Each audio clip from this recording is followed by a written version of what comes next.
Today we talk about an actual Bitcoin's big fight. Will this change destroy Bitcoin? Bitcoin is facing an internal war. Forget the price charts, because a fight between developers about one piece of code could change Bitcoin forever. And some are calling it utter insanity. You've heard of Bitcoin as digital money? Simple. But there's a hidden feature called OPRETURN that lets people store data on the blockchain. Now, one developer wants to remove the size limit on that data, and it's tearing the community apart. Is this a smart upgrade or the first step towards turning Bitcoin to something it was never meant to be? Stick around, because we are breaking down this complex fight, who is involved, and what it means for your Bitcoin. Let's simplify this. Imagine the Bitcoin blockchain as a giant public ledger. Every page or block records who sent Bitcoin to whom. OPRETURN is like adding a sticky note to one of those transaction records. Interestingly, OPRETURN was actually introduced in a very early version of Bitcoin, but a bug forced its removal. Then back around 2014, people realized they could cram lots of data into transactions, not just payment info. Think early tokens like colored coins, NFT-like assets from counterparty, and other ways to hide data using Bitcoin addresses. This started clogging the system and making the ledger huge and slow. So, developers brought back OPRETURN as a compromise. It created a specific, small space, initially 80 bytes, like an old tweet, character limit, and you could officially put extra data without messing up the main money tracking. Think of timestamps, proof of ownership, messages, or data for tokens built on Bitcoin. Crucially, these OPRETURN nodes are marked unspendable. This means computers running Bitcoin don't need to track them forever as potential money, keeping the system efficient. They know this output isn't money, it's just data.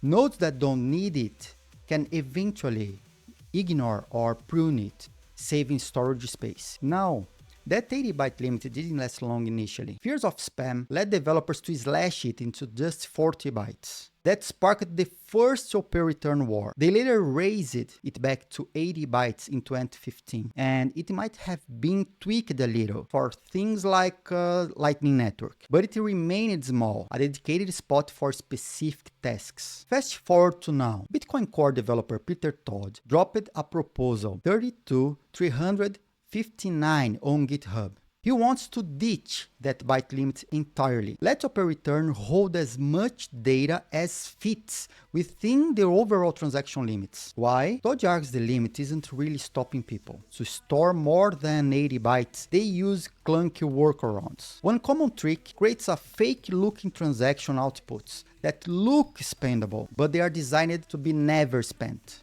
These do clutter the important list of actual spendable Bitcoin, the UTXO set, that every node needs to keep in memory. It's like adding fake entries to your bank ledger. Your accountant still has to track them, wasting resources. Todd says removing the OPRETURN limit would 1. Simplify code. Remove arbitrary limits. Stop UTXO pollution. Encourage using the official prunable OPRETURN method instead of messy workarounds that bloat the UTXO set.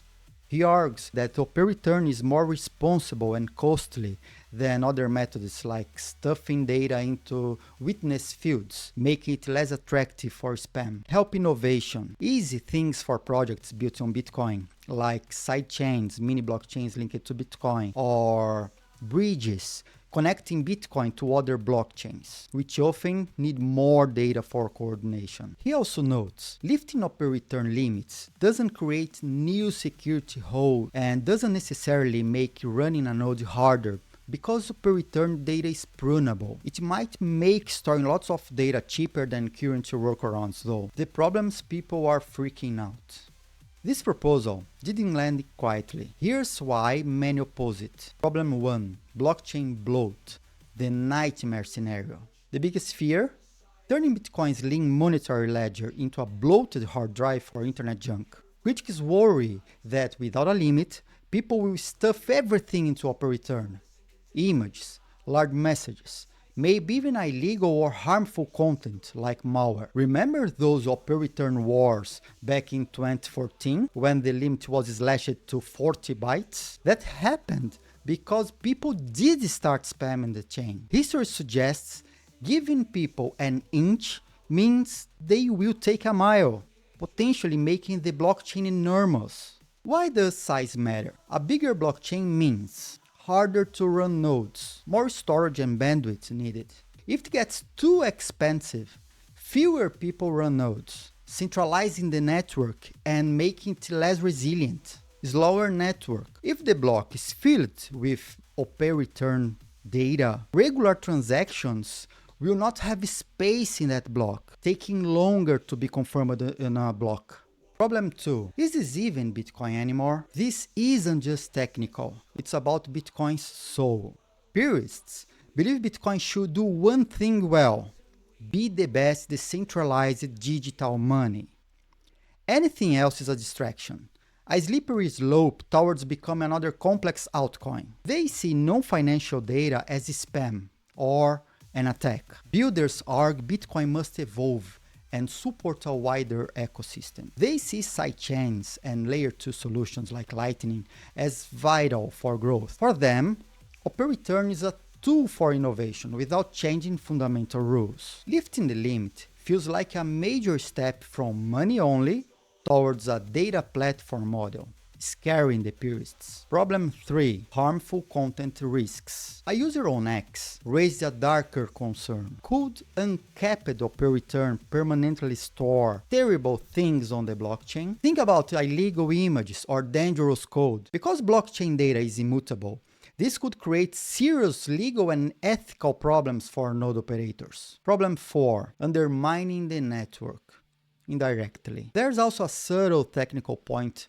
about how data gets onto the chain. Large data insertions like ordinals or potentially large OPRETURNs might bypass the normal relay network. That's the Mempool where transactions wait, and go straight to miners out of band. But why is this bad? Hurts decentralization. Smaller miners might miss these transactions while big miners get paid extra fees directly. This widens the gap, pushing towards centralization, and it breaks fee estimation. If transactions bypass the public mempool, estimating correct fees becomes harder, making the network less predictable. User Mononaut found that since last halving, over 600 non-standard transactions paid miners 4.59 BTC directly, taking up over 50 blocks worth of space, bypassing the normal transaction relay system. This isn't just random internet arguments. Major figures have drawn battle lines. Peter Todd started it. He thinks the limit is pointless, calls UTXO bloat, and removing it is pragmatic housekeeping that helps useful applications. Jason Hughes from Ocean Mining called it a betrayal. Furious thinks it turns Bitcoin to a worthless altcoin, and he's angry because developers seem to push it without broad agreement. Luke Dashjr, Bitcoin Core developer, known for opposing non-monetary data, he hates ordinals. He called the proposal utter insanity, seeing it as enabling more spam. William S. from Botanics Labs worries about sidechain builders influencing core development, arguing the base layers should focus solely on money. Jameson Lope from Casa supports relaxing limits. He defends changing policies like this and argues it aligns with how people already use the chain via workarounds. He also faced criticism for defending GitHub moderation that silenced critics. The wider community is just as split, with arguments ranging on X. Some see necessary evolution, others the end of Bitcoin as we know it. Contradictions and drama. Hashtag FixTheFilters. This situation is messy and contradictory. Efficiency. Todd says removing the limit improves efficiency, less UTXO bloat. Critics say it decreases efficiency, more blockchain bloat. Bitcoin changes supposedly need root consensus. Critics scream there's no consensus here at all. Worse, key critics like Dashjr were temporarily muted or had comments hidden on GitHub discussion. This sparked accusations of censorship and developer centralization, #FixTheFilters on X. People felt the process wasn't open, contradicting Bitcoin's ethos. History versus now. Does the 2014 spamming prove limits are essential? Or do today's workarounds prove the current limits ineffective and harmful? This isn't just code, it's governance, philosophy, and who decides Bitcoin's future. The GitHub moderation drama inflamed passions, making people feel a small group pushed an unpopular agenda. So, what happens now? This debate is huge because it touches what Bitcoin is and should be at its core. Is it purely digital gold needing maximum simplicity for its monetary role? Or is it a foundation for a new application ecosystem, requiring flexibility even if it adds cost? Peter Todd's proposal aims to clean up code and acknowledge reality. Critics see it as opening Pandora's box, risking bloat, centralization, and shifting away from Bitcoin's original vision. The lack of clear consensus and censorship accusations make the situation volatile. The proposal is just a proposal. It needs much more review, debate, and testing before potentially becoming part of Bitcoin core software. Even then, node operators would have to adopt it, but the conversation forces the community to confront deep questions. Will Bitcoin stay laser-focused on being the best money or embrace a future with more data? This debate is far from over. What do you think? Let me know in the comments and subscribe so you don't miss updates as this story happens.